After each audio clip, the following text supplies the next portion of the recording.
नमस्कार, मैं हूं रत्ना और आप देख रहे हैं सी न्यूज़ भारत। इस बुलेटिन में हम आपको रूबरू करवाएंगे गुजरात के जिलों से आ रही मुख्य खबरों से। तो चलिए शुरू करते हैं खबरों का सिलसिला।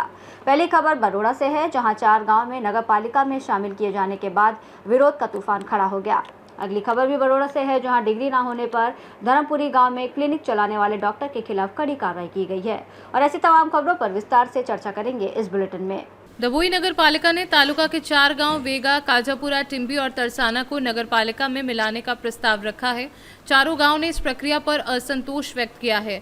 दबोई कस्बे में पानी, सीवरेज, सड़क, प्रकाश व्यवस्था जैसी बुनियादी सुविधाएं उपलब्ध कराने में नगर पालिका प्रशासन विफल साबित हुआ है। सवाल यह है कि वह इन 4 गांव को क्या सुविधाएं प्रदान करेगा। नगर पालिका के इस प्रस्ताव से असंतुष्ट चारों गांव के निवासी एपीएमसी मैदान से रैली की शक्ल में मामलतदार कार्यालय पहुंचे। उन्होंने मामलतदार को एक याचिका सौंपी और प्रस्ताव का विरोध दर्ज कराया। वडोदरा जिला और दबोई तालुका कांग्रेस कमेटियों ने भी नगर पालिका के इस फैसले की निंदा की।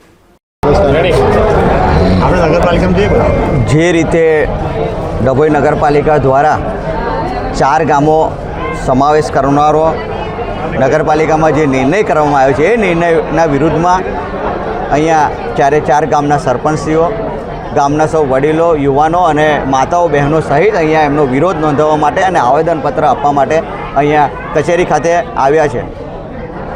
जे रीते पोतानी रीते मनस्वी रीते वलन अपनावीने ना तो कोई ग्रामजनोनो वांधा के विरोध सांभळ्या वगर नगरनी सभामां पण अमारा काउंसिलो द्वारा विरोध करवामां आवे तेम छतां पण एमनी वात पर नहीं सांभळीने मनस्वी रीते वलन अपनावीने जे रीते आ गामोने समावेश करवानो निर्णय करवामां आव्यो छे। तो हूँ पूछवा माँगू छूँ शुं दबोईमां गटर, पानी, रोड, रस्तानी तमाम जे नगरपालिका द्वारा सुविधा करवामां आवती होय छे, जे अन्य सुविधाओ करवा ए संपूर्णपणे सज थई गई छे के त्यारे तमे आ बीजा गामोने समावेश करवानी वात करो के छो। एटले आ जे वात छे ए तद्दन ग्रामजनों पर थोपी देवानो प्रयत्न छे। सतत 32 वर्षथी शासनमां रहेली आ सरकार सामान्य अने मध्यम वर्गना अने ग्रामजनोनी वात नहीं सांभळीने जेवी रीते अगाऊ पण नथी सांभळी, जो ए रीतनो निर्णय करवामां आवशे तो ग्रामजनों अने सरपंचश्रीओ जे पण वात अहींया कहेशे, जे पण निर्णय करवामां आवशे ए निर्णयनी एमनी साथे अमे समर्थનમાં ઊભા છીએ।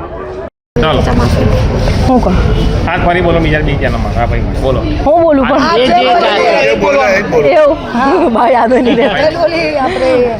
અહીં નગરપાલિકામાં વેરો 900 રૂપિયા છે પાણીનો।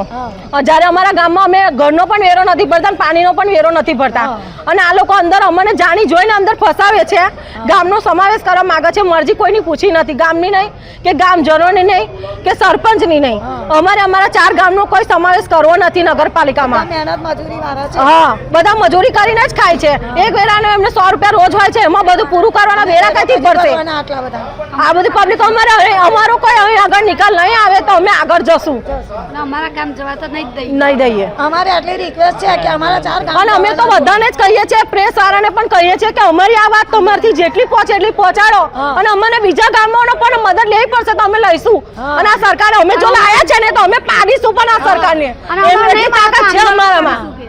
અમે ભાજપ લાવી શકતા હોય તો અમે ભાજપ પાડીશું પણ અને આંદોલન કરીશું। અમારું ગામ જો જશે ને તો। बड़ौदा से सी न्यूज़ संवाददाता लालभाई भटियारा की रिपोर्ट। दबोई तालुका के सीतापुर गांव में गंभीर लापरवाही का मामला सामने आया है, जहां एक आदिवासी परिवार के 2 छोटे बच्चों को खांसी और बुखार की शिकायत पर बिना वैध डिग्री वाले डॉक्टर द्वारा दी गई कफ सिरप से उनकी हालत बिगड़ गई। धर्मपुरी गांव में क्लिनिक चलाने वाले अश्विन गौरीशंकर पनोट ने 6 वर्षीय सरिगा पुनिया और 3 वर्षीय राजवीर पुनिया को सिरप दी, जिसके बाद दोनों की तबीयत अचानक बिगड़ गई और उन्हें वडोदरा के प्रमुख स्वामी अस्पताल में भर्ती कराना पड़ा।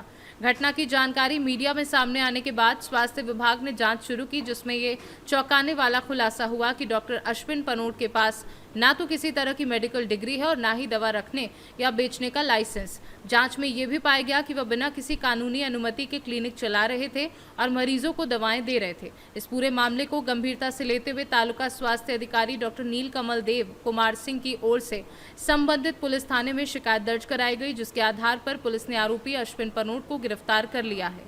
એ દિવસથી જે આપણે કફ સિરપને લઈને બધા બે જે બાળકોની પરિસ્થિતિ નબળી બની હતી. હાલ તો જાણવા મળ્યું છે કે બંને બાળકો સ્થિર છે, પરંતુ આજે તબીબ દ્વારા જે બાળકોને જે કફ સિરપ આપવામાં આવી હતી, કઈ કફ સિરપ હતી અને કયા ડૉક્ટર દ્વારા સિરપ આપવામાં આવી હતી?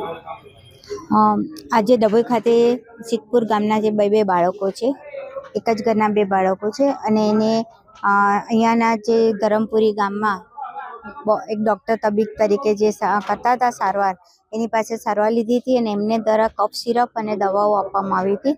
અને એ કફ સિરપ પીધા પછી શનિવારે બાળકોની તબિયત થોડી બગડી હતી, એમાં શ્વાસમાં ને એમાં તકલીફ થઈ હતી, એટલે તેઓ તરત જ એમના માતા પિતા તેમને પ્રમુખ સ્વામી હોસ્પિટલ ડભોઈ ખાતે સારવાર માટે લઈ ગયા હતા. ત્યાં પીડિયાટ્રિશિયન દ્વારા તરત જ બાળકોની સારવાર શરૂ કરવામાં આવી હતી અને 6-8 કલાકની સારવાર બાદ બંને બાળકો સ્વસ્થ થયા હતા અને ત્યારબાદ તેઓ આજની તારીખે પણ બંને બાળકો સ્વસ્થ છે, સ્થિર છે બંનેની તબિયત, અને આજે એમને રજા પણ આપવામાં આવી છે. અને આજે કફ સિરપને જે ડૉક્ટર છે અહીંયા આગળ, તે ફૂડ એન્ડ ડ્રગ્સ ડિપાર્ટમેન્ટ પણ અહીંયા આવ્યું છે, પોલીસ ડિપાર્ટમેન્ટ છે, અમે આરોગ્ય ડિપાર્ટમેન્ટ પણ અહીંયા છીએ અને એમના ઘરે અને અહીંયા આગળ સ્થળ પર એમના ક્લિનિક બનાવ્યું છે, ત્યાં આગળ પણ પોલીસની ટીમ ફૂડ એન્ડ ડ્રગ્સની કાર્યવાહી કરી રહી છે. ત્યાંથી પણ બધી એલોપેથિક દવાઓનો જથ્થો ને બધું મળ્યું છે અને એની આગળની કાર્યવાહી ચાલુ છે. તે ઉપરાંત જે કફ સિરપ આપવામાં આવ્યું, તે કફ સિરપ પણ ફૂડ એન્ડ ડ્રગ ડિપાર્ટમેન્ટમાં સેમ્પલ તરીકે લેવામાં આવ્યું છે અને સેમ્પલની આગળ તપાસ થશે. જે તબીબ તરીકે અહીંયા આગળ બધાની લોકોની સારવાર કરે છે એ વ્યક્તિનું નામ અશ્વિનભાઈ ગૌરીશંકર પનોત છે અને જે બાળકોને સિરપ આપવામાં આવ્યું હતું તેનું સુડેક્સ DS નામની સિરપ આપવામાં આવ્યું હતું બાળકોને. મેડમ, આજે સુડેક્સ DS જે કફ સિરપ આપવામાં આવી હતી, એ મહારાષ્ટ્ર રાજસ્થાનની અંદર જે પ્રતિબંધિત સિરપ છે એને અનુલક્ષીને સિરપ છે કે આ સિરપ અલગ છે? ના, આ સિરપ જે વાત કરીએ છીએ કે તેમાંનું નથી, પણ અત્યારે એની તપાસ માટે કે ખરેખર એના જેવું તો નથી ને આ સિરપ, એટલે એની ફૂડ એન્ડ ડ્રગ દ્વારા સેમ્પલ લઈને તપાસ કરવામાં આવશે.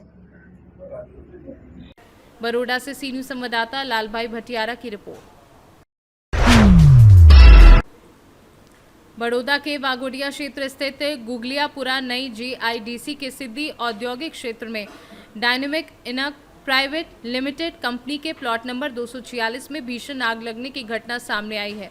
आग लगते ही आसमान में काला धुआं फैल गया, जिससे इलाके में हड़कंप मच गया।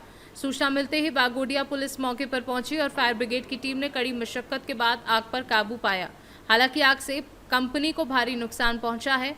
घटना के कारणों की जांच की जा रही है। गुजरात से सी न्यूज़ संवाददाता हुसैन मंसूरी की रिपोर्ट। फिलहाल इस बुलेटिन में बस इतना ही। देश और दुनिया की तमाम बड़ी खबरों के लिए देखते रहिए सी न्यूज़ भारत।